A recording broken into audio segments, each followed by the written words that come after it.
जो municipal workers हैं उनकी हालत बहुत ख़राब है। उनको जो बेसिक चीज़ें मिलना चाहिए, चाहे वो मिनिमम वेज हो, चाहे रेगुलराइजेशन हो, चाहे उनका ईएसआई हो, पीएफ हो, लीव हो, ये चीज़ें उनको नहीं मिलती है। गोवा में एक पहले से एक चीज़ थी, जो जब पुराने चीफ मिनिस्टर थे बाबू साहेब बांदोड़कर, शशिकला काकोडकर वगैरह वो जो लोग थे, तभी म्यूनसिपल वर्कर के लिए एक स्पेशल ट्रीटमेंट था। उनके लिए वो लोगों ने एक अरेंजमेंट किया था कि 1986 में एक नोटिफिकेशन निकाला था कि जो मिनिमम वेज इनको मिलेगा, वो मिनिमम वेज जो 7 पे या पे कमीशन रहता है, उनका जो मिनिमम वेज पर डे आता है डिवाइडेड बाई 26 करके, वो उनको मिलेगा। लेकिन ये सरकार वो इम्प्लीमेंट नहीं करती है।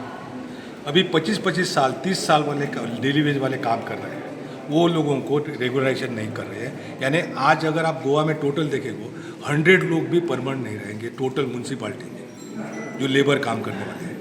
और दूसरी चीज़ है कि ईएसआई उनका डिडक्ट होता है, लेकिन उनको बेनिफिट नहीं मिलता है क्योंकि उनका प्रोसीजर, उनका आइडेंटिटी कार्ड वगैरह म्यूनसिपाल्टी ने ये लोगों को दिया नहीं है, वो प्रोसेस नहीं किया। पीएफ जो है वो पीएफ रेगुलर नहीं डालते हैं, और नहीं डालने के कारण वहाँ जो रेगुलर उनको रिटर्न जाना पड़ता है वो रिटर्न नहीं जाता है, और इसके लिए उनके खाते में जो पगार जाता है, जो कंट्रीब्यूशन पीएफ का डिडक्ट किया हुआ कंट्रीब्यूशन है, वो जो जाता है वो उनको नहीं मिलता है।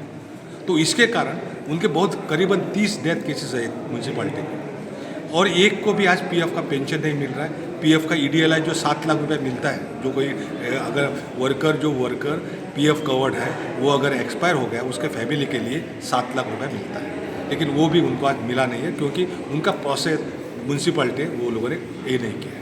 कोई भी कामगार 240 दिन काम करेगा तो उसको लीव मिलता है साल में, यानी 20 दिन के लिए कम से कम एक लीव मिलता है, वो भी उनको नहीं मिलता है। उनके लिए कैजुअल लीव नहीं मिलता है। यहाँ वॉचमैन है, वॉचमैन जो काम करते हैं उनको भी 30 दिन काम करना पड़ता है और उनको वीकली ऑफ भी नहीं मिलती है। ये सिचुएशन है, इतनी बुरी हालत ये म्यूनसिपल लोगों वर्कर जो है गोवा के लोगों की है, वर्कर की है। तो इसलिए हम लोगों ने ये तय किया है कि ये यूनियन जो हमने एस्टैब्लिश किया है, तो म्यूनसिपल वर्करों का आज एक दिन का हमने अधिवेशन लिया था, और ये अधिवेशन में हम लोगों ने ठहराव जो रेजोल्यूशंस है वो रेजोल्यूशन पास किए थे कि ये सरकार हमको रेगुलाइज करे, minimum wage as per the notification जो 1986 का नोटिफिकेशन है उसके मुताबिक हमको वेज का मिनिमम वेज दे दे, ईएसआई और पीएफ का बेनिफिट क्लियर करें, बाकी का लीव बेनिफिट करें। अगर ये नहीं करते हैं तो एक महीने का हम नोटिस दे देंगे और उसके बाद हम एजुटेशन करेंगे।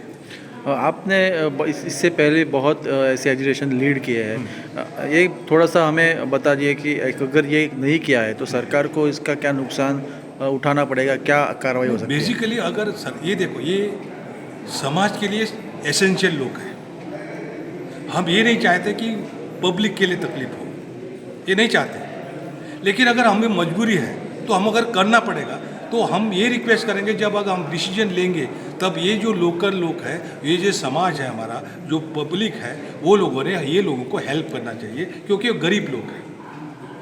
यही हमारा कंसर्न है, क्योंकि अगर हम डिसीजन लेंगे और हमने स्ट्राइक पे चला गया तो सब समाज में उसका इफेक्ट गलत रहेगा। ये हम भी जानते हैं, हम भी रिस्पॉन्सिबल हैं, लेकिन ये नहीं होना चाहिए।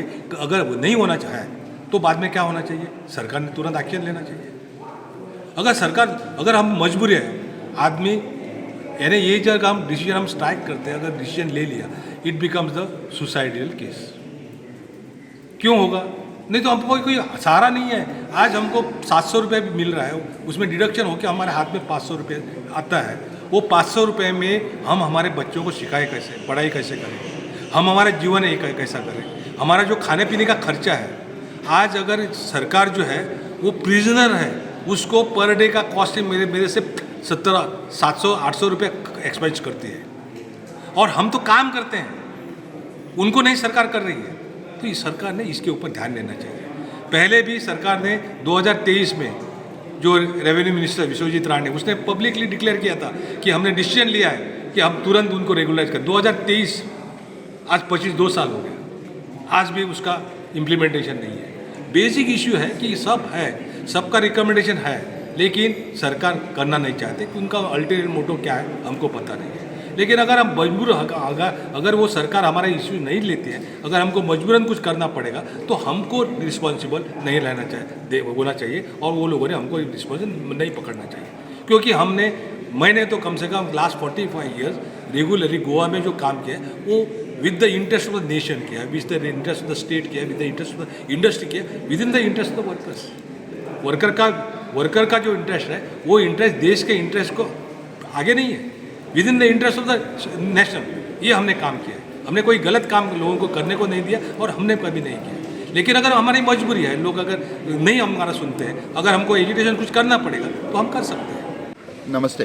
पहले तो मैं धन्यवाद करता हूँ कि ये जो लेबर्स जिसने मुझे इनवाइट किया था, ये जो उनके प्रश्न है, विषय है, मुझे मालूम पड़े, वो मुझे कुछ हद तक, मैं पूरा नहीं बोलता हूँ, लेकिन कुछ हद तक इस मामले में जानकारी है। और मेरे टर्म में जब मैं एज अ चेयरपर्सन काम कर रहा था, मैंने अपनी साकली म्यूनसिपालिटी के जितने भी लेबर्स के इश्यूज़ है वो रिजॉल्व करने के या स्ट्रीमलाइन करने की कोशिश की थी। इसको मैंने ज़्यादा इम्पोर्टेंस इसके लिए दिया था क्योंकि जितना कचरा, जो भी वेस्ट है, जो हम घर में बनाते हो या जो सोसाइटी में बनता है, हम इतना एग्जांपल दे सकते हैं कि हम खुद का कचरा जो भी सुबह खाने का हो या दोपहर खाने का हो, जो घर में बनता है और जो शाम को बाहर फेंकना रहता है अपने में से कोई उठा के, वो जब फेंकने जाते तो हम लोग उसको एकदम छी करके पीछे हटते हैं और हम एक दूसरे के ऊपर ढकलते हैं, हम उसको टच करना नहीं चाहते। इतना जो वेस्ट है वो दूसरा दिन ये लेबर कलेक्ट करके उसको बराबर ट्रीट करते हैं। तो वेस्ट जो है ये बहुत ही इम्पोर्टेंट विषय है आज की दुनिया में, बिकॉज हमने देखा है गोवा में ही संसोदो करके मडगांव में है, वो कितना सालों से वहाँ पे कचरा जमा है और वो इश्यूज़ बाद में रिजॉल्व करना इजी नहीं है। मैं इतना तक बोल सकता हूँ कि मेरे टर्म में मैंने एक एग्जाम्पल सेट किया था कि मैंने पूरा काउंसिल जो है और ऑफिस स्टाफ जो है, ये काउंसिल को एक स्पेशल टूर के लिए मैं लेके गया था, वो इंदौर में, because Indore is one of the place which is standing first in last 7 years in the history of India. India के जो रेटिंग्स में उसमें इंदौर ये फर्स्ट माना जाता है। तो वहाँ पे हम लोग स्पेशल टूर में पूरा काउंसिल ऑफिसर्स को लेके जाके उनको पूरा टूर में वो स्टडीज़ दिया था कि कैसे कचरा ट्रीट करना रहता है। मैंने लेबर को नहीं लेके गया बिकॉज द ऑफिसर्स जो अधिकारी है इनको पहले मालूम होना चाहिए कि how to treat and how to go ahead with it. इसके लिए जो एग्जाम्पल मैंने सेट किया था साकली में, ये पूरा काउंसिल जो है आज भी जो काउंसिल है वो आधा काउंसिलरों को ये कैसे ट्रीट करना है वो पूरा स्टडीज़ मालूम है।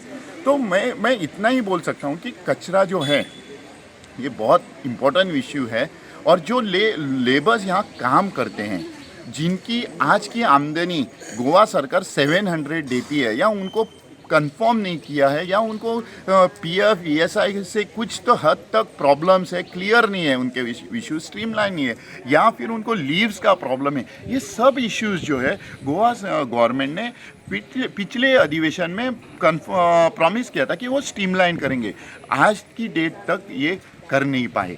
सो government is totally extremely fail, whereas government has big event programmes going on all and around. करोड़ों के इश्यूज इवेंटों में पैसा ये करोड़ों में खर्चा करते हैं, न कि अपने लेबरों को ये जो मिनिमम वेजेस मिलना चाहिए या मिनिमम फैसिलिटीज़ मिलने नहीं देने में नाकामयाब है। कांग्रेस पार्टी इसको कंडेम करती है, इनकी गवर्नमेंट को टोटल फेलियर डिक्लेयर करती है। जो कि ये लोग डिक्लेयर करते हैं हम ऐसा करेंगे वैसा करके, धुंधली और हमारे कोंकणी भाषा में बोलते हैं फटाशो। हम गोवा गवर्नमेंट के फटाशो ये नाम से फेमस करना चाहते हैं। ये फटाशो गवर्नमेंट है का, क्योंकि जो लेबर को डेली वेजेस मिलना चाहिए, जो लेबर को फैसिलिटीज़ मिलना चाहिए, मैं इतना भी बोल सकता हूँ कि इनकी जो फैमिली है पूरा पुअर फैमिलीज से बिलोंग करती है, लोकल एरियाज से बिलोंग करते हैं। तो इनका भी हक बनता है कि उनके बच्चे हों, उनकी फैमिली हो, ये अच्छा जीवन जिए, और उनको ये फैसिलिटीज़ नहीं मिल रहा। ये मैं एकदम कंफर्म होके बोल रहा हूँ क्योंकि मैंने खुद क्लोजली ये सब इश्यूज हैंडल किए हैं, मैंने देखे हैं। राजेश जी, आप खुद कांग्रेस पार्टी के एक बहुत बड़े कार्यकर्ता है, आप यहाँ पे आ जाए, उनको सपोर्ट दिखाया, क्या ये तो तय है कि कर्मचारी जो है वो अपने तरीके से एजिटेशन करेंगे या आंदोलन करेंगे? एज अ कांग्रेस पार्टी आप अपने पक्ष के नेताओं को जाके ये विषय लेके आप क्या कदम उठाने वाले हैं? तो ये तो कंफर्म है कि we are with the people of Goa. हम गरीबों के साथ या जो अन्याय होता है या जो लोगों को मिसगाइड किया जाता है उनके साथ कांग्रेस पार्टी हमेशा खड़ी है। गोवा कांग्रेस हो, स्टेट कांग्रेस हो या सेंट्रल कांग्रेस हो, हम देखते हैं आज की डेट में राहुल गांधी जी हर एक लेबर को या उनके काम को अपने तरीके से जाके समझने की कोशिश करते हैं। ये क्यों होता है? ये अच्छी लीडरशिप का एक नमूना है और हम इसके लिए उसको धन्यवाद करेंगे क्योंकि he is trying to understand the basic of the labours. और कांग्रेस पार्टी पहले भी उनके साथ रही है, आगे भी चल के इनके जो मिनिमम इश्यूज़ है या जो उनका हक है वो दिलाने में हमेशा उनके साथ रहेगी।